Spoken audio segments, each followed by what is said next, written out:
Lecture du livre de Robin Philpot, Rwanda, crime, mensonge et étouffement de la vérité. Chapitre 4. Feu, le père Guy Pinard, un prêtre engagé qui a refusé le silence. La paix n'est pas le produit de la terreur ou de la peur. La paix n'est pas le silence des cimetières. La paix n'est pas le résultat silencieux d'une répression violente. La paix est juste et elle est un devoir. Archevêque Osmar Romeo, assassiné le 24 mars 1980. Alors qu'il célébrait l'Eucharistie le 2 février 1997 à Kampanga, près de Ruhengeri,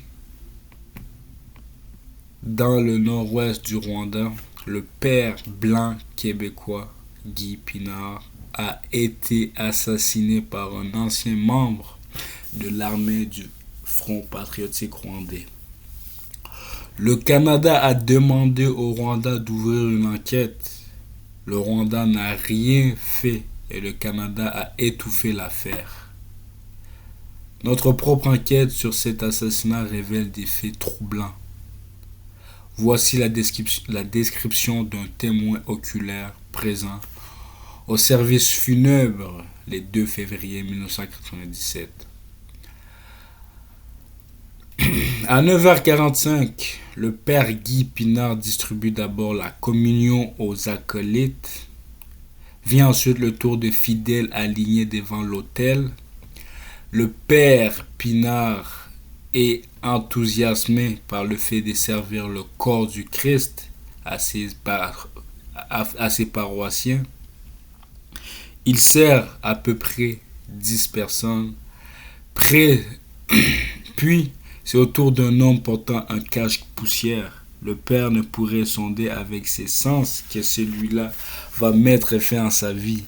Cet homme reçoit l'Eucharistie et avale gloutement l'hostie. Sans plus tarder, il tire de la poche de son cache-poussière un pistolet. Il le braque dans le dos du célébrant et tire une seule fois.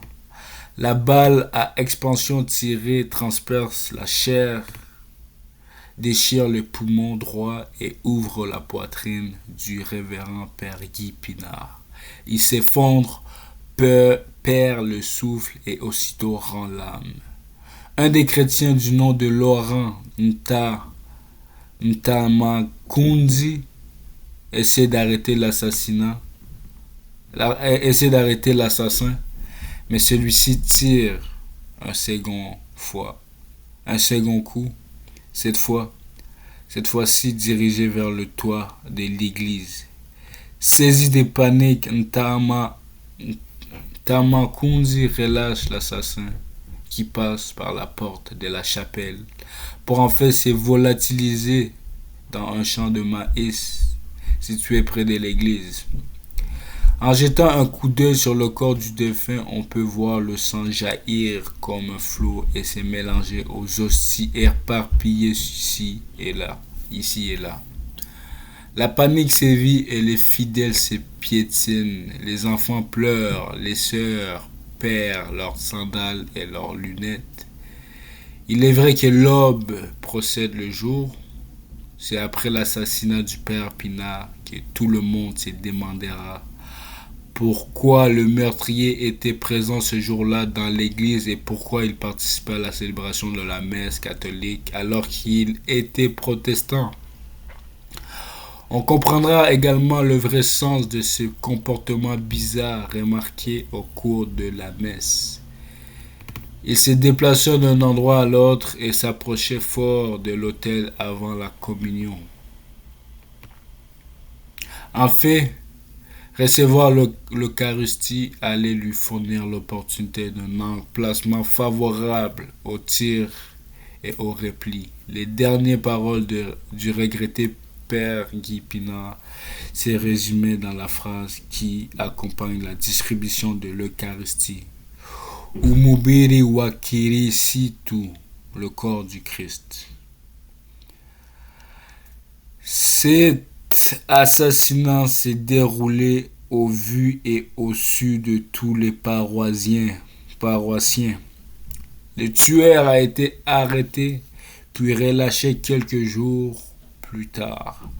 Il avait un alibi solide, a déclaré le porte-parole du ministère canadien des Affaires étrangères le 18 février 1997. La nouvelle de la mort du père Pinard s'est répandue comme une traînée de poudre, y compris au Canada. Son assassinat faisait suite à celui des centaines de personnes dans la même région, dont 3 travailleurs humanitaires espagnols, le 18 janvier 1997. Si la nouvelle s'est propagée si vite au Canada, c'est entre autres parce que Guy Pinard est un ancien camarade de classe de Jean Chrétien, alors Premier ministre du Canada. Tous deux nés à Shawinigan avaient étudié au séminaire de Trois-Rivières ensemble. Le jour de l'assassinat, Jean Chrétien a publié un communiqué pour témoigner son choc et sa tristesse devant cet attentat et exprimer l'espoir que les auteurs du geste barbare soient trouvés et traduits en justice. Le lendemain, Lloyd Axworthy, ministre canadien des Affaires étrangères, a renchéri en déclarant par voie de communiqué: le Canada ne peut que déplorer cette violence insensée. Nous sommes déjà en contact avec les autorités rwandaises qui ont promis de faire toute la lumière sur les circonstances entourant cette tragédie. Le gouvernement du Canada exige la tenue d'une enquête qui permettra de découvrir l'auteur de ce meurtre et de les traduire devant les tribunaux.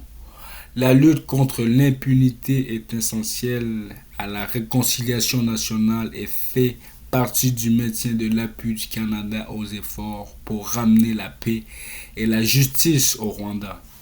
Un processus long et difficile. 2 semaines plus tard, le chef de l'État canadien et gouverneur général Roméo Leblanc a envoyé des lettres de condoléances personnelles à la famille du père Pinard et à ses collègues. On y voit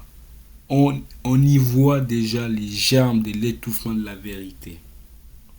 Le gouverneur général écrit: le père Pinard savait à quoi il s'exposait en refusant de quitter ce pays après le génocide.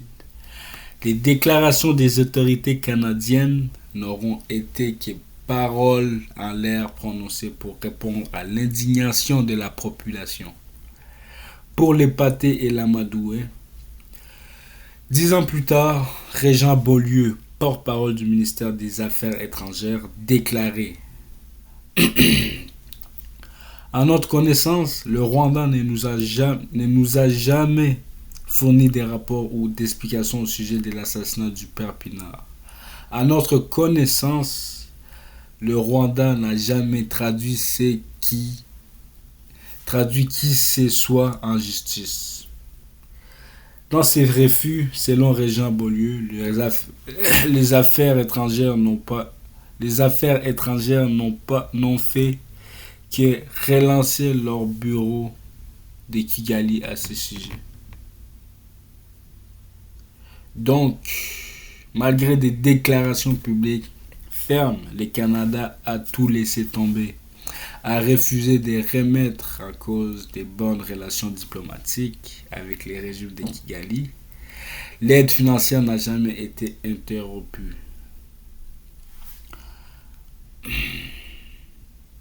Un recoupement d'informations obtenues des témoins de l'assassinat et de ce qui s'est passé ensuite permet de reconstituer les faits.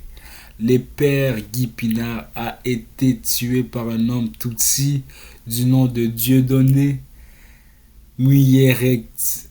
Muyeretse. Dieudonné Muyeretse. Originaire de la région de Masisi au Congo.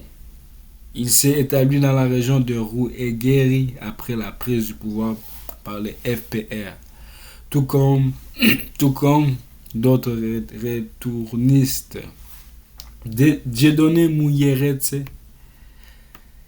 était enseignant à l'école primaire de Kampanga et avait un frère militaire, lieutenant dans l'armée du FPR.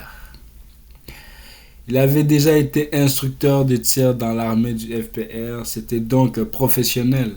Le frère lieutenant est un oncle du tueur du nom de Sebatoire s'est trouvé à l'église de Kampanga, lors de l'assassinat du père Pinard. Quand les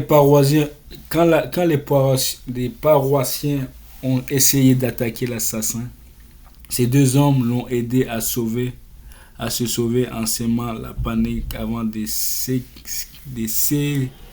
s'éclipser à leur tour.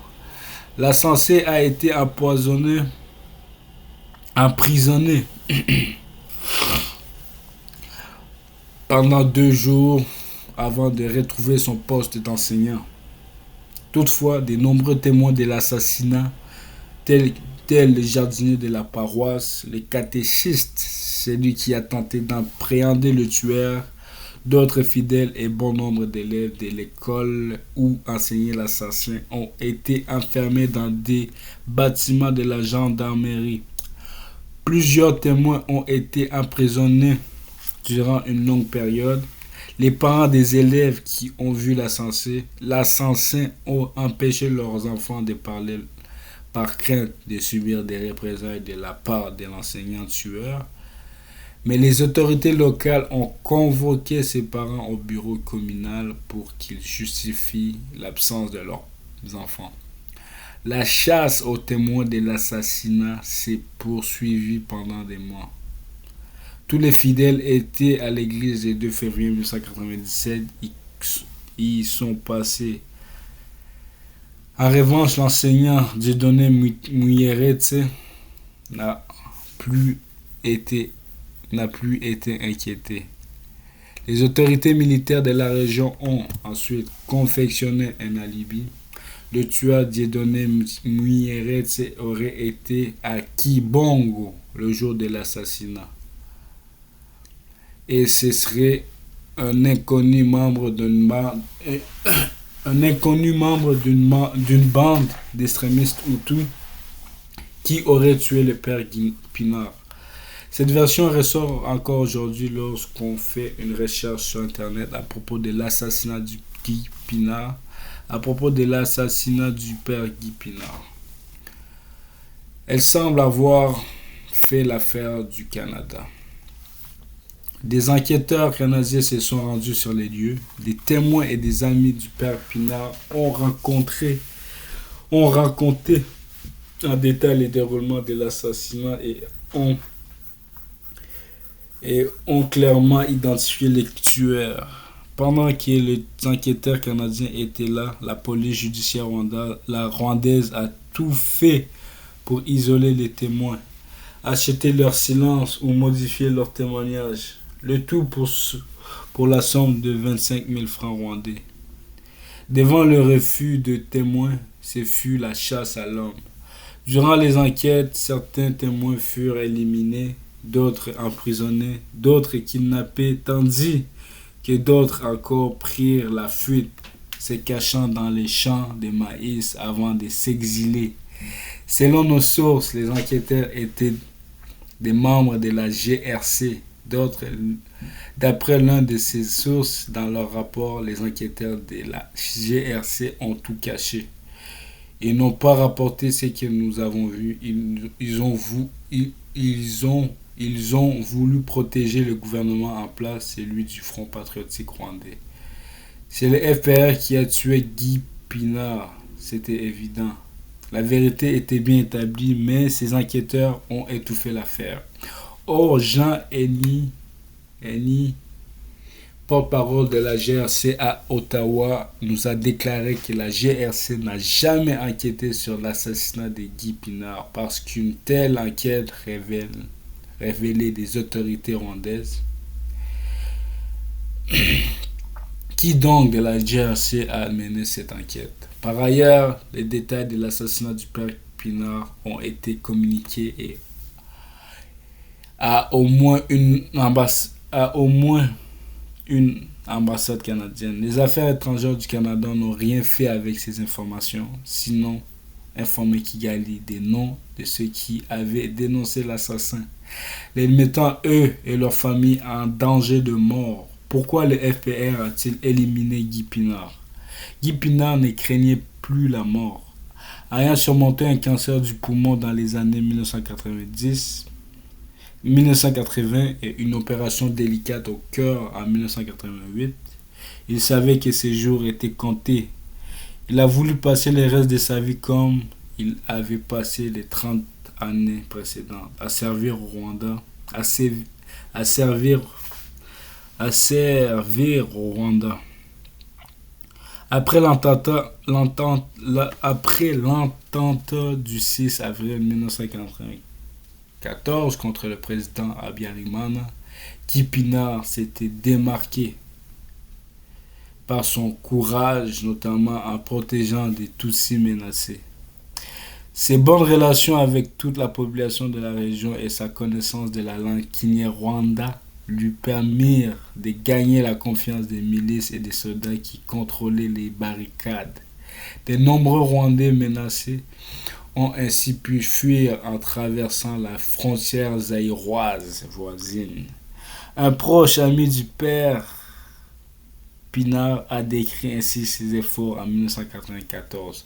Lors des séismes et des éruptions bestiales qui saccageaient les pays, le père Guy Pinard a fait jour et nuit tout ce qui lui était possible pour sauver des vies de ces indescriptibles spectacles horribles, allant même plus d'une fois jusqu'à risquer sa vie en accompagnant certains jusqu'aux frontières du Rwanda avec l'Ouganda et avec les Zaïre d'alors.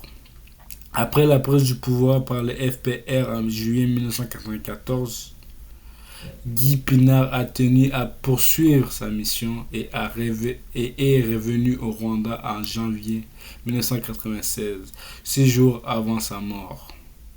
Le 28 janvier 1997, il a écrit à un confrère: « Pour moi, ça va très bien. Ma santé se maintient. Je dors bien, j'ai pris bien, j'ai bon appétit, j'ai beaucoup de travail. » Curé à la paroisse de Kampanga, directeur de l'école de catéchèse que je suis en train de remettre en état et qui était très abîmé, et aumônier de la prison de Ruhengeri.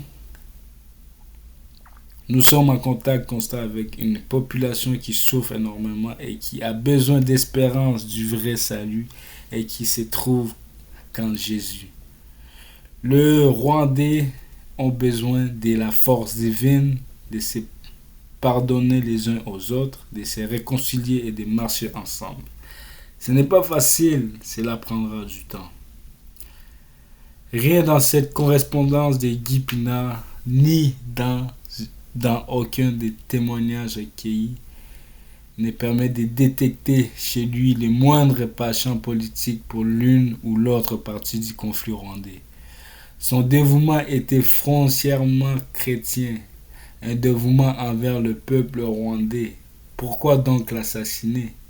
Dans la lettre citée, Guy Pinard informait son correspondant qu'il remettait en état l'école de catéchèse de Ruhengeri, abîmée pendant la guerre de 1994.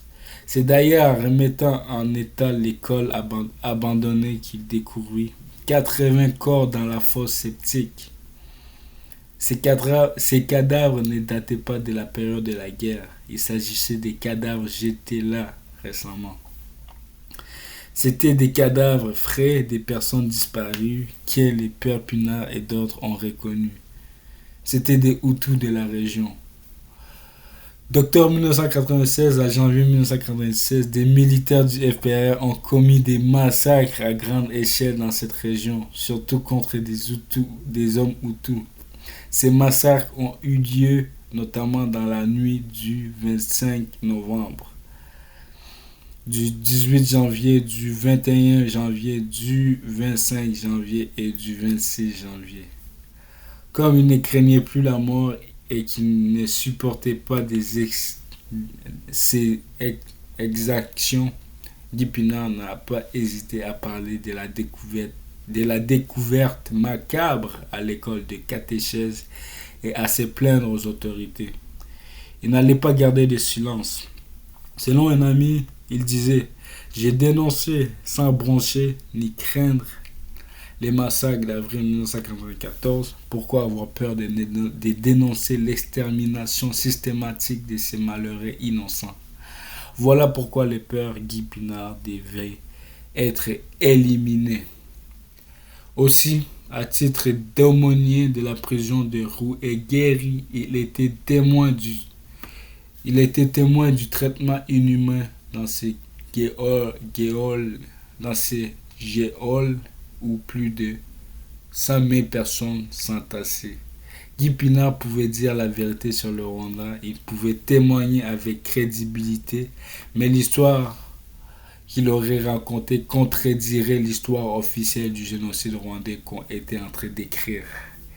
Guy Pinard était un prêtre engagé de la trempe de l'archevêque Romero, assassiné lui aussi durant la messe à San Salvador, le 24 mars 1980.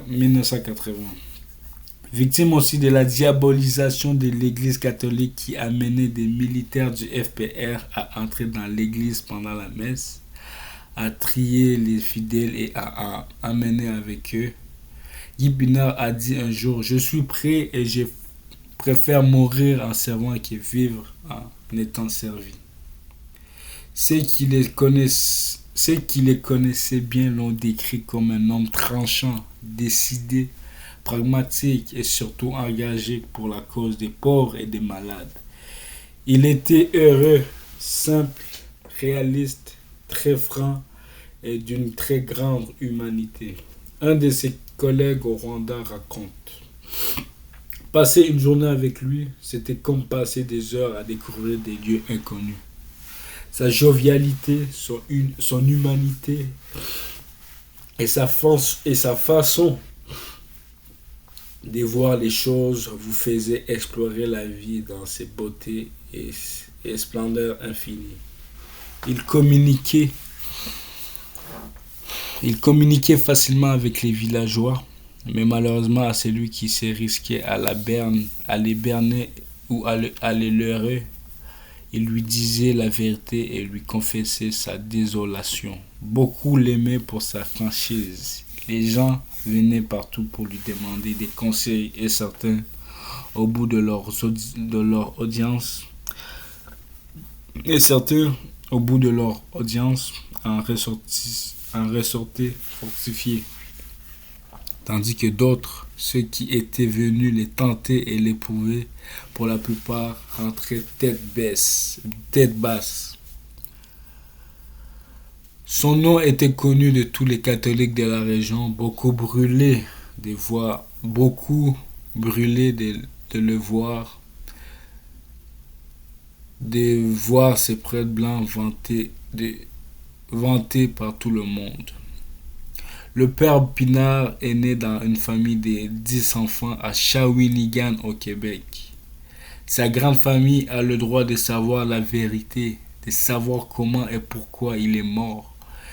Elle a le droit de voir l'auteur du crime traduit en justice. Cette grande famille comprend aussi sa grande famille rwandaise adoptée au cours des 35 ans passés là-bas. Ses amis et ses confrères, tous les Québécois dont il est issu, et il a servi durant ses courts séjours, notamment à Ferme-Neuve, près de Mont-Laurier, et à Louisville en 1994 et en 1995. Claude Pinard, neveu du père Pinard, était député de Saint-Maurice et vice-président de l'Assemblée nationale au moment de l'assassinat. Il regrette que la famille n'ait jamais eu de nouvelles. Il n'y a jamais eu de suite. Claude Pinard aurait voulu aller au Rwanda à titre de député et vice-président de l'Assemblée nationale du Québec. Pour en savoir davantage sur la mort de son oncle, qu'il décrit avec affection comme un maniaque de baseball, un excellent pêcheur qui aimait beaucoup la vie, mais qui, selon son père, était une pièce d'homme, une vraie tête à cochon. Sa sœur Fernande Vaillancourt-Pinard, qui habitait Shawinigan Sud, parlait de la grande blessure et de la pénible souffrance de la famille. Nous, de sa famille, on a toujours dit que Guy agissait pour la paix. On n'a jamais rien su là-dessus. On n'a jamais su pourquoi il est mort. Jean Chrétien a dit qu'il allait s'en occuper, mais il n'a rien fait du tout.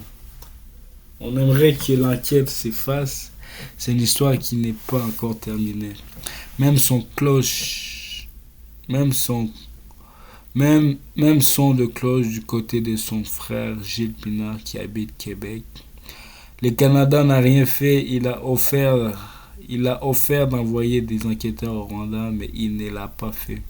La correspondance entre la famille Pinard et le gouvernement canadien ne laisse pas de doute sur l'inaction du Canada.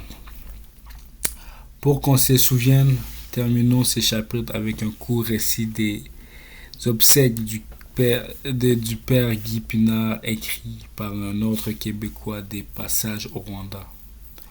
Le père Pinard est mort sans trop souffrir à 20 km de roue et guéri le dimanche avant midi. Le puissant projectile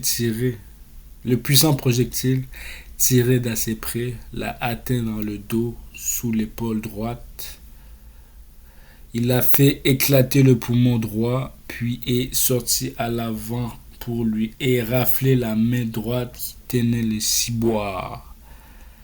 Il est immédiatement tombé assommé par le choc, a perdu beaucoup de sang et est mort peu de temps après. Personne n'a été blessé. J'ai eu l'occasion de le voir dans sa tombe. Exsangue, il avait quand même un léger sourire sur les lèvres.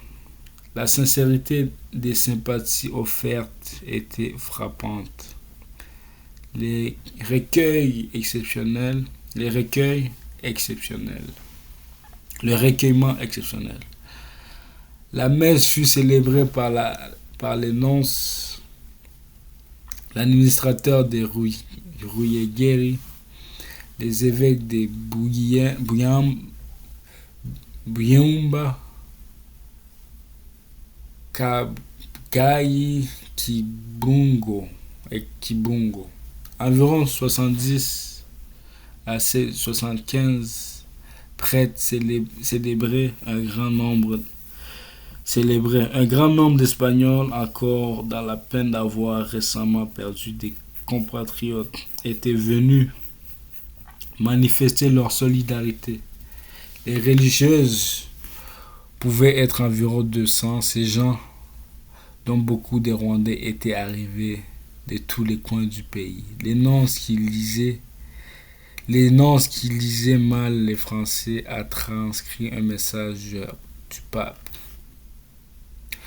L'Assemblée a réagi à la traduction simultanée qui racontait une autre histoire. Était aussi présente